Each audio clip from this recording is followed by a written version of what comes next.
আমার বিয়ে হয়েছে ৫ বছর হয়েছে, কিন্তু আমার কোনো সন্তান হয়নি। আমার শাশুড়ি সবসময় আমায় অপবাদ দিয়ে কথা বলতো। কিন্তু আমায় কোনো ডাক্তারও দেখাতো না। বলতো আমার সমস্যা। তাই একটা পর্যায়ে আমার সংসার ভেঙে যাওয়ার মতো অবস্থা হলো। শাশুড়ি বলল, আমি আমার ছেলেকে আরও একটি বিয়ে করাবো। আমি এই কথা শুনে কিছুতেই সহ্য করতে পারছিলাম না। আর তাই বাধ্য হয়ে আমি ডাক্তারের কাছে গেলাম। ডাক্তার বলল, তোমার বাচ্চা হবে, কিন্তু আমার কিছু পরামর্শ মানতে হবে। আমি বললাম, ঠিক আছে, আপনি যা বলবেন তাই হবে। ডাক্তার বলল, আমি তোমায় এমন চিকিৎসা দিব যা কাউকে বলা যাবে না। আমিও রাজি হলাম। কিন্তু ডাক্তার সাহেব চিকিৎসার নামে একদিন রাতে আমার সাথে যা করেছিল তা কোনো মেয়ের পক্ষে মেনে নেওয়া সম্ভব ছিল না। তাহলে আসল ঘটনাটি খুলি বলি। আমার নাম ডাক্তার অজয় কুমার। আমি একজন গাইনি বিশেষজ্ঞ ডাক্তার। অর্থাৎ যে সমস্ত মহিলাদের বাচ্চা কাচ্চা হয় না বা গর্ভজনিত সমস্যা, এই চিকিৎসাগুলো আমি দিয়ে থাকি। তাই হাসপাতালে সব সময় সিরিয়ালে আমার গর্ভবতী মহিলা বা যাদের বাচ্চা ধারণ ক্ষমতা নেই, এ ধরনের মহিলাদের সিরিয়াল সবসময় লেগেই থাকে। আর তোমাদেরকে বলে রাখা ভালো, আমি দেখতে বেশ হ্যান্ডসাম। আমার উচ্চতা সরাসরি ৬ ফিট এবং দেখতে অনেকটা ফর্সা। তো যাই হোক বন্ধুরা, আমার কাছে একদিন হঠাৎ করে একটি মেয়ে চিকিৎসা নিতে আসলো। তার সমস্যা হচ্ছে প্রায় ৫ বছর যাবত বিয়ে হয়েছে, কিন্তু বাচ্চা কাচ্চা হচ্ছে না। আর যেহেতু আমি একজন গাইনি বিশেষজ্ঞ এবং আমার এলাকার মধ্যে অনেক নামকরা, তাই মেয়েটি আমার কাছে আসলো এবং সমস্ত কিছু খুলে বলল। তখন আমি তাকে বিভিন্ন রকমের টেস্ট দিলাম এবং পরীক্ষা করে দেখলাম যে তার বাচ্চা ধরার ক্ষমতা সবকিছু ঠিকঠাক আছে। তারপরেও তার বাচ্চা হচ্ছে না। তাহলে কি কারণ হতে পারে আমি চিন্তা করতে লাগলাম। অবশেষে আমি বুঝতে পারলাম এটা তার স্বামীর সমস্যাজনিত কারণ ছাড়া আর কিছু না। তাই আমি তাকে আমার পার্সোনাল চেম্বারে ডেকে পাঠালাম এবং তাকে জিজ্ঞাসা করলাম, তোমার পারিবারিক পরিস্থিতি এখন কেমন? মানে যেহেতু তোমার বাচ্চা হচ্ছে না, এজন্য তোমার শ্বশুর বাড়ির লোকজন তোমার সাথে কেমন ব্যবহার করছে? তখন সেই মেয়েটি অনেক কান্নাকাটি করলো আমার কাছে এবং সমস্ত কিছু খুলে বলল যে শ্বশুর বাড়ির শ্বশুর শাশুড়ি থেকে শুরু করে বাড়ির সমস্ত লোক, এমনকি এখন নিজের স্বামী ও তার সাথে ভালো ব্যবহার করে না এবং ভালো চোখে দেখতে পায় না, কারণ তার বাচ্চা হচ্ছে না। অর্থাৎ তার সমস্ত দুর্বল পয়েন্টগুলো আমি শুনে নিলাম। আর তারপরে তাকে আমি একটা অফার করলাম যে আমি তোমাকে যে কোনো চিকিৎসার মাধ্যমে বাচ্চা দিতে পারি, তবে একটি শর্ত আছে। সেটা হচ্ছে আমি তোমাকে যে সমস্ত চিকিৎসার কথা বলব সবগুলো মেনে নিতে হবে। কোনোরকম অজুহাত বা আপত্তি করা যাবে না। তাহলেই তোমার বাচ্চা হবে। এ কথা শোনার পর মেয়েটি অনেক খুশি হলো এবং বলল, স্যার আপনি যা বলবেন আমি তাই মেনে নেব। তবুও আমার একটি বাচ্চা দরকার, কারণ বাচ্চা ছাড়া আমি আমার শ্বশুর বাড়িতে একদম অসহায় এবং আমরা অনেক গরিব ফ্যামিলির লোক। যদি তারা আমাকে ছেড়ে দেয় তাহলে আমার বাবা অনেক বিপদে পড়ে যাবে। তাই আপনি যেভাবেই হোক আমাকে এই সমস্যা থেকে উদ্ধার করেন। যখন মেয়েটি এই কথাগুলো বলল, আমি ভাবলাম এখন আমি তাকে যা বলি তাই মানবে। আমি বললাম, দেখো তুমি কিছু মনে করো না। আসলে তোমার মধ্যে কোনো সমস্যা আমি দেখতে পাইনি। মেইন সমস্যা তোমার স্বামীর মধ্যে হতে পারে। কিন্তু তুমি যদি এই কথা তোমার স্বামীকে গিয়ে বল, তোমার স্বামী কখনো বিশ্বাস করবে না এবং তোমাকে উল্টো বকাবকি করবে এবং তালাক দিয়ে দিবে, কারণ তোমার সব কিছু ঠিকঠাক আছে। এ কথা শোনার পর মেয়েটি প্রথমে একটু ধুম ধরে চিন্তা করল। তারপর বলল, আচ্ছা স্যার, ঠিক আছে, আপনি যে চিকিৎসা দিবেন সেই চিকিৎসা আমি মেনে নিব, কিন্তু আমার বাচ্চা অবশ্যই চাই। আমি বললাম, আমি তোমাকে যে চিকিৎসাটা করব সেটা কাউকে বলা যাবে না। মেয়েটি বলল, ঠিক আছে স্যার, আমি কাউকে বলবো না। আমি বললাম, আমি তোমাকে চিকিৎসা দেওয়ার পর যদি তোমার বাচ্চা না হয়, যদি বাচ্চা না হয় তাহলে আমি বুঝব। ডাক্তারের কথা শুনে আমি অনেক আস্থা পেলাম। কত ডাক্তার কবিরাজ দেখিয়েছি, তাও সন্তান হলো না। আর আপনার চিকিৎসার মাধ্যমে আমি মা হতে পারবো, এটা ভেবে আমার অনেক খুশি মনে হলো। তারপর আমার সঙ্গে বোঝাপড়া করবে। তাহলে তুমি যদি রাজি থাকো, দেরি না করে আমি তোমার চিকিৎসা শুরু করে দিতে পারি। তখন মেয়েটি বলল যে স্যার আপনি এখনই করতে পারেন চিকিৎসা। আমি বললাম, আমি তোমাকে যে চিকিৎসা করব সেটা এখানে সম্ভব না। তাহলে কোথায় সম্ভব? আপনার যেখানে সম্ভব সেইখানেই আমার চিকিৎসা করুন স্যার। স্যার, চিকিৎসার খরচ সম্পর্কে আপনার চিন্তা করতে হবে। আমার বাবার বাড়ি থেকে দেওয়া গয়নাগুলো আমি বিক্রি করে দেব। ডাক্তার বলল, আরে আমি তোমার চিকিৎসা করব, এটাতে তোমার খরচ তেমন হবে না। খরচ হবে না বললেই চলে। আমি বললাম, ডাক্তার সাহেব, আপনি অনেক দয়ালু মানুষ। আপনার কথা শুনে আমার অনেক ভালো লাগছে। ডাক্তার সাহেব বলল, ঠিক আছে, আমি তোমাকে যেদিন আসতে বলবো সেই দিন তুমি আসবে। আর হ্যাঁ, আমার এই চেম্বারে চিকিৎসা করা যাবে না। তুমি আমার বাসার চেম্বারে আসতে হবে। আমি ডাক্তারের কথা শুনে বললাম, ঠিক আছে স্যার, আপনি যেখানে বলবেন আমি সেই জায়গায় গিয়ে আমি চিকিৎসা নিব। ডাক্তার আরও একটি কথা আমায় জানিয়ে দিলেন। তিনি বললেন যে যেদিন আমি চিকিৎসা নিব সেদিন যেন আমি একা আসি, আমার সঙ্গে অন্য কেউ আসতে পারবে না। আমি এই কথাটা শুনে কিছুটা আশ্চর্য হলাম। আমি তখন একটু চিন্তায় পড়ে গেলাম। মনে মনে ভাবলাম, চিন্তা করলে হবে না, আমার চিকিৎসার মাধ্যমে বাচ্চা চাই। আমি বললাম, স্যার, আমি কোনোদিন আসব।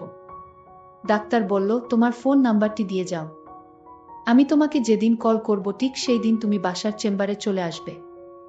ডাক্তার বলল, আমার একটি কার্ড নিয়ে যাও, এই কার্ডে আমার বাসার ঠিকানা দেওয়া আছে। আমি যেদিন তোমায় ফোন করব ঠিক সেই দিন চলে আসবে। আমি বললাম, ঠিক আছে স্যার। আমি বাড়িতে ফিরে আসলাম। এসে দেখি আমার স্বামী ঘরে মন খারাপ করে শুয়ে আছে। আমার স্বামী আমায় জিজ্ঞেস করল, কোথায় গিয়েছিলে তুমি? আমি বললাম, আমি একটু বাপের বাড়ি গেছিলাম, আব্বার শরীরটা তেমন ভালো ছিল না তাই। আমার স্বামী বলল, আমার কাছ থেকে অনুমতি নেওয়ার প্রয়োজন ছিল না। আমি তাকে বললাম, দেখো, আমি তোমার নাম্বারে ফোন দিয়েছিলাম, তখন তোমার ফোন বন্ধ ছিল, আর তাছাড়া তুমি বাড়িতে ছিলে না, আর তাই বাবার অসুস্থতার কথা চিন্তা করে চলে গেছিলাম। আমার স্বামী বলল, আমি মানছি আমি বাড়িতে ছিলাম না, আমার মা তো ছিল, মায়ের কাছে বলে যেতে পারতে। আমি তখন বললাম, মা তো শুধু আমায় বকাশকা করে আমাকে দেখতে পারে না, সবসময় কুটা দিয়ে কথা বলে আমি নাকি এ বাড়িতে পোড়া কপাল নিয়ে এসেছি, আমার সন্তান হয় না। এটা কি আমার দোষ? আল্লাহ যদি না দেন তাহলে আমাদের কোনো হাত আছে? আপনার মায়ের কথা আমার আর সহ্য হয় না। আমি কত অপমান সহ্য করে তোমার বাড়িতে আছি, আমি এতে কিছু মনে করি না। আমি আম্মার কথায় কিছু মনে করি না। আমি ভাবি যে এরকম সবার বেলায় হতে পারে। আমার স্বামী বলল, তাই বলে কি আমার মায়ের কাছে বলে যাবে না? আমি বললাম, ঠিক আছে, এইবার আমার ভুল হয়ে গেছে। আমি এখন থেকে কোথাও গেলে আমি আপনাকে না পেলে মাকে বলে যাব। আমি জানি এখন আমার স্বামীর কাছে ভুল স্বীকার না করলে সে সারাক্ষণ বকবক করবে। এর চাইতে ভুল স্বীকার করলেই তার কাছে আমি ভালো। আর তার কাছে ভালো থাকার জন্য আমি মাথাটা নিচু করে দিলাম। আমার স্বামী তখন আমায় আদেশ করে বলল, আর কোনোদিন তার অনুমতি ছাড়া যেন বাড়ির বাহিরে না যাই। আমি বললাম, ঠিক আছে, আমি আপনার অনুমতি ছাড়া বাড়ির বাহিরে যাব না। এরপর দিন ডাক্তার সাহেব রাত ৮টার দিকে আমায় ফোন দিল আর বলল, তুমি আজ আমার বাসার চেম্বারে আসো, আজ তুমি আমার সাথে দেখা করো, আজ তোমাকে সঠিক চিকিৎসা দিব। আমি বললাম, ডাক্তার সাহেব, এখন তো রাত হয়ে গেছে, দিনে আসলে হয় না। ডাক্তার সাহেব তখন আমায় ধমক দিয়ে বলল, তুমি কি আমারে অন্যদের মতো মনে করো? আমি একজন ডাক্তার, আমি সারাদিন বিজি থাকি, আমার প্রতিদিন হাজার হাজার রোগী দেখতে হয়, কিন্তু তোমার রোগটা একটু ভিন্ন, তাই তোমাকে আমার বাসার চেম্বারে আসতে বললাম। তুমি মনে করছো আমি দিনে ফ্রি থাকি? আমার রাতে ছাড়া আর সময় নাই। যদি চিকিৎসা নিতে চাও তাহলে আজ চলে এসো, আমার মতো এরকম ডাক্তার আর পাবে না। আমি ডাক্তারকে বললাম, ডাক্তার সাহেব, আমি আসছি।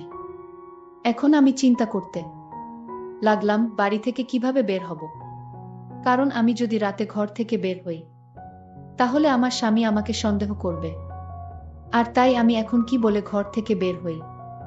মাত্র 2 দিন আগে আমি আমার স্বামীর সাথে মিথ্যা কথা বলে ঘর থেকে বের হলাম।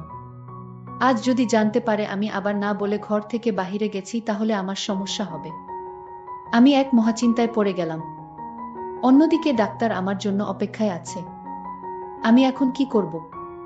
আমি সিদ্ধান্ত নিলাম, আমার আজ যে করে হোক আমার ডাক্তারের কাছে যেতে হবে আর চিকিৎসাটা নিতে হবে। আমি আমার শাশুড়ি মাকে মিথ্যা বললাম, মা, আমি কিছুক্ষণের জন্য আমার বাপের বাড়ি যাব। আমার বাবা খুব অসুস্থ, আমার এখনই চলে যেতে হবে। আমার স্বামী ঘরে ছিল না। আমি আমার স্বামীকে ফোন দিয়ে বললাম, আমার এখন বাপের বাড়ি যেতে হবে, কারণ আমার বাবা খুব অসুস্থ। আমার স্বামী বলল, ঠিক আছে, চলে যাও। আমি তাড়াতাড়ি বোকরা পরে আমি রেডি হয়ে বাড়ি থেকে রওনা দিলাম। আমার শাশুড়ি মা আমার কথার কোনো উত্তর দিল না। আমি কোনো কিছু চিন্তা না করে ডাক্তারের বাড়ি উদ্দেশ্য করে রওনা দিলাম। এই মুহূর্তে ডাক্তার সাহেবের ফোন আসলো। আমি ফোনটা রিসিভ করতেই ডাক্তার বলল, তুমি আসবে আজ? যদি না আসো আমি আর কোনোদিন আমি তোমার চিকিৎসা দিতে পারবো না। আমিও দিব না। আমি ডাক্তার সাহেবকে বললাম, আমি রাস্তায় আছি, আমি আসতেছি, আপনি কিছুক্ষণ ওয়েট করেন, আমি আসতেছি। ডাক্তার বলল, ঠিক আছে। ডাক্তার সাহেব তখন চিন্তায় পড়ে গেলেন। ডাক্তার সাহেব বললেন, আজ আমি আমার স্ত্রীকে বলবো আমার একজন জটিল রোগী আমার সাথে দেখা করতে আসছে, আর তাই আমার চিকিৎসা দিতে হবে। আমার স্ত্রী জিজ্ঞেস করল, মেয়ে না ছেলে? আমি বললাম, মেয়ে। আমি মনে মনে সিদ্ধান্ত নিলাম, আজ ডাক্তারের আসল রহস্য জানতে পারবো। আমার স্ত্রী বলল, তাহলে তুমি তাকে চিকিৎসা কি বাসায় করবে? আমি বললাম, ওনার একটু জটিল সমস্যা, তাই আজ চেম্বারে আসতে পারেনি তো, আর তাই এখন বাসায় আসছে। ঠিক আছে, তোমার রোগীর চিকিৎসা করো। এর আগে আরো 5 জন মেয়ে তোমার বাসায় আসছে চিকিৎসার জন্য। আমি বুঝলাম না, রাতে আসে কেন? আমি আজ দেখব আমার স্বামী কি চিকিৎসা দেয়। আমি আমার স্বামীর উদ্দেশ্য জানার জন্য আমি আগে থেকেই ওনার পার্সোনাল রুমে লুকিয়ে পড়ি। মেয়েটি তখন রুমে এসে হাজির। ডাক্তার সাহেব বলল, তোমার জন্য আমি অনেকক্ষণ ধরে অপেক্ষা করছি। ডাক্তার বলল, আজ তোমার সারা রাত এখানে থাকতে হবে, কারণ এই চিকিৎসা করতে প্রায় 7 থেকে 8 ঘন্টা সময় লাগে। আমি ডাক্তার সাহেবকে বললাম, কোনো সমস্যা নাই, আমি বাড়ি থেকে বলে এসেছি। ডাক্তার বলল, তাহলে তো কোনো সমস্যা নাই। আচ্ছা, আজ যে চিকিৎসাটা আমি তোমায় দিব তুমি কিন্তু কাউকে বলতে পারবা না। ঠিক আছে ডক্টর সাহেব, আমি কাউকে বলবো না, আপনি আমার চিকিৎসা শুরু করতে পারেন। ডাক্তার বলল, ঠিক আছে, তুমি বেডে শুয়ে পড়ো, কোনো নড়াচড়া করবে না। আমি বললাম, ঠিক আছে ডাক্তার, আমি বেডে শুয়ে পড়ছি। তখন আমি লক্ষ্য করলাম ডাক্তার সাহেব লাইট বন্ধ করে দিল। আমি বললাম, ডাক্তার সাহেব লাইট বন্ধ করলেন কেন? ডাক্তার সাহেব বলল, আমি তোমায় এখন যে চিকিৎসা দিব সেটা অন্ধকারে দিতে হয়। আমি বললাম, না ডাক্তার সাহেব, আমার খুব ভয় করছে, আমার সাথে কেউ আসেনি, আমি একা আপনার রুমে, আমার খুব ভয় করছে। ডাক্তার বলল, ভয়ের কিছু নাই, চিকিৎসা নিতে হলে ভয় করলে চলবে। ডাক্তার সাহেব যখন আমার বেডে আসলো, ঠিক তখনই লাইটটা জ্বলে উঠল। ডাক্তার সাহেব চমকে উঠল, লাইট কিভাবে জ্বলে উঠল? বাড়িতে কি ভূত এসেছে নাকি? আমার প্ল্যানটাই নষ্ট করে দিল। তখন আমার স্ত্রী বলল, হ্যাঁ, বাড়িতে ভূত এসেছে, এই যে দেখতে পাচ্ছ, আমিই তো ভূত। আমি বললাম, আশ্চর্য, তুমি না আমার রুমে ঘুমিয়েছিলে, তুমি এখানে কি করে আসলে?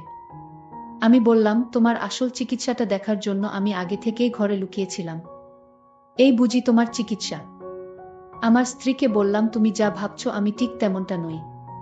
মেয়েদেরকে মিথ্যা কথা বলে তুমি এইভাবে চিকিৎসার নামে এসব করো। আমি ডাক্তার সাহেবের স্ত্রীর কথা শুনে চমকে উঠি, হায় আল্লাহ, আমি আজ বেঁচে গেলাম। আমি ডাক্তার সাহেবের উদ্দেশ্য বুঝতে পারিনি। তার বাহিরের চেহারাটা অনেক সুন্দর, কিন্তু ভিতরের দৃশ্যটা যে এত নোংরা আমি জানতাম না। আজ হয়তো আমি ডাক্তার সাহেবের স্ত্রীর জন্য বেঁচে গেলাম। ডাক্তার সাহেবের স্ত্রী আমাকে বলল, এই মেয়ে, তোমার বাড়ি কই? আর তোমার মা বাবা স্বামী কেহ নাই? তোমার মাথায় কি সমস্যা আছে নাকি এই এত রাতে কেউ একা একা চিকিৎসা নিতে বের হয়? আমি তখন কেঁদে বললাম, দেখুন, আমার স্বামী আমারে কোনোদিন ডাক্তার দেখায় না, সে নিজেও ডাক্তার দেখায় না। ডাক্তার সাহেবের স্ত্রী বলল, আচ্ছা, আমার স্বামী তোমার রিপোর্ট দেখেছে? আমি বললাম, হে, আমার কোনো সমস্যা নেই, রিপোর্ট ভালো। তোমার সমস্যা নাই, তাহলে তুমি চিকিৎসা নিতে আসলে কেন? চিকিৎসা নিবে তোমার স্বামী, আমি তোমার স্বামীর জন্য কিছু ওষুধ দিয়ে দিচ্ছি, এগুলো নিয়ম করে খাওয়ালে ইনশাল্লাহ ঠিক হয়ে যাবে। বন্ধুরা, আজকের গল্পটি এখানেই শেষ করলাম। ভালো লাগলে চ্যানেলটি সাবস্ক্রাইব করে পাশে থাকবেন। ধন্যবাদ।